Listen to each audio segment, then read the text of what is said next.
Welcome back to the Portland Standard Open, and I'm here with Travis Wu. Hey guys. Travis is playing Green Summer, an archetype he's become pretty well known for, I would say, over the past few months. This is the deck I've been working on like all summer, and I call it Green Summer because like never before have you been able to play 16 Llanowar Elves. Probably never again. This is the one summer to do it. I think that like if I can, this is just out of respect to the number, if I could play 16 counter spells, I would do that too. Sure. 16 lightning bolts, it's just like a crazy marquee one drop. That's awesome. I can play 16 of them. Built a whole deck around it. The way it's kind of moved is more away from a behemoth deck, which is in the board right now, and towards a township deck. Like everything in the deck adds mana except for these two cards. There's 58 mana sources, yeah. You just have guys and you township them, and if they bonfire you, you have more guys, or you already have a Titan out. Newest addition that is something that we should have had from the beginning is Sword. This card is crazy. Sword of Feast and Famine. Yeah, Sword of Feast and Famine. I mean, you play it on turn 2 to hedge against sweepers, but really, like, you hit them with the Primeval Titan with the sword, and it's insane. All your stuff untaps, or you have a draw that's all mana guys and a sword and a township, and you just grow your team crazy fast. Yeah, it makes Township incredibly efficient, just boosting your creatures up to lethal in easily 2 turn cycles. I think Township is insane. It's just like gives you something to do if you're flooded, or with this, so I'm playing like all creatures. Yeah. So it's just a really flexible card. I want to build around it. You shifted Behemoth to the board. What made you decide to do that? First of all, I want to say that shifting it to the board is a mistake. I have a friend playing it as well, and we keep wanting it game 1, but some matchups you don't. The reasoning for why it's moved to the board is I felt that it was optimistic. It was kind of a training wheels card. I thought like, hey, I don't really need this. It just makes the games easier. But I do want to make the games easier.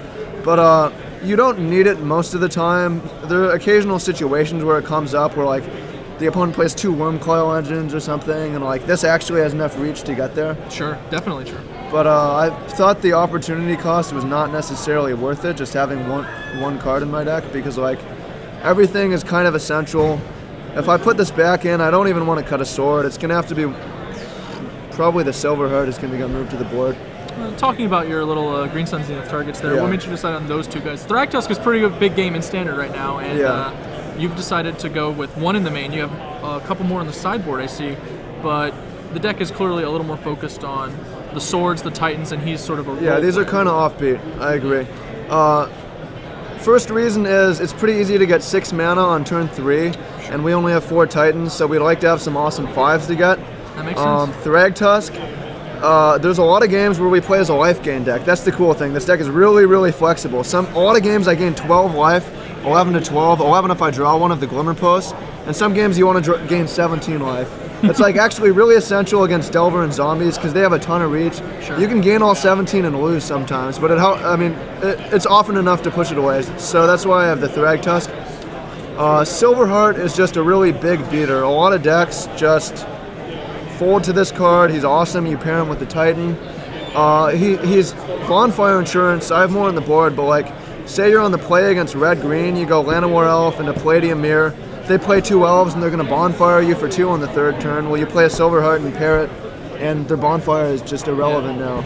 I think it's a card a lot of people will just find themselves accidentally dying to when they didn't expect to have to answer. I mean, obviously the card's insane. Yeah. I think 1 is not very many. It could be more. We'll be seeing more of Silverheart once Return to Ravnica. Yeah, for sure. There's going to be more Silverheart when Return to Ravnica comes. All right, so let's talk a little bit about your sideboard. Okay. You've got Sword of Warren pieces. I assume you sub those in for the Feast and Famines in some matchups, or are there matchups where you want both? There's matchups where I want both. Decks with a ton of sweepers, like I don't want to play a Palladium Mirror and have both my guys get killed. Like if I have 6 swords, I'm actually pretty good against sweepers because what are they gonna like Slag Storm my 1 Llanowar Elf so that my sword doesn't kill them? Yeah, and also it's just like. There's some like all white decks or all red decks that it's sweet against. Sure. You've also got a lot of Wolfear Silverhearts. Completing the playset to turn you into, I guess, more of a green beatdown deck. Yeah, there's a few matches where you're more of a Silverheart deck than a Titan deck. Like against Wolfrun Ramp, they're really soft to this card. Yeah. Like it's huge. Their Titan doesn't interact with it very well. It's really important against Infect because the life gain from Titan is slow. Or it doesn't do anything and Titan's slow. So you like against Infect, you're trying to play a Melora and pair it with Silverheart, and you have Zenith to do that. Yeah, and like those are the main matchups that you want this for. But there's like certain matchups where it's just good. You just want an insanely big guy. You've also got a pair of Ghost Quarters to fetch up with your own Primeval Titans. Yeah, I didn't have these until recently, and they're insane. They're just awesome. Like I just should have an answer to Ink Moth somewhere in my 75. So I board these in against Infect, and I board them in against basically anything with Ink Moth. Also, sometimes 23 lands is not that many. That's how many I have in the main, because they like gut shot everything, and I just would like to have an extra land. Yeah. So I board up to 24 sometimes. And you're basically mono green, but you actually only have like 15 sources of green on turn 1. Yeah, I only have 15. Yeah. I'd prefer to have more. Sometimes you have to mulligan because of it. I've had 16 before, but like, it's not an issue that often. I think the mono green Infect deck plays like 14 or sometimes plays fewer and it gets away with it. Okay, so yeah, fair's fair, right? Yeah, I'm doing. I have more than mono green Infect, so yeah. One card that I noticed you didn't run in the deck, it's really common in Green Sun Zenith decks, although it's started to become much less popular, is Acidic Slime. What's the deal with Acidic Slime in standard right now? Is he just not good enough? Too slow? It's just like for me, I really want to be proactive with everything I do. It's a really responsive card, and it's like I can't really pay 6 mana for a 2/2 and win. Even if I'm taking like one thing off, like I'm really a haymaker deck. I'm just throwing one card at them and hoping it kills them a lot of the time. I think Acidic Slime would be reasonable, but like, I mean, what do you cut for it? You need to cut something awesome for a card you don't always want.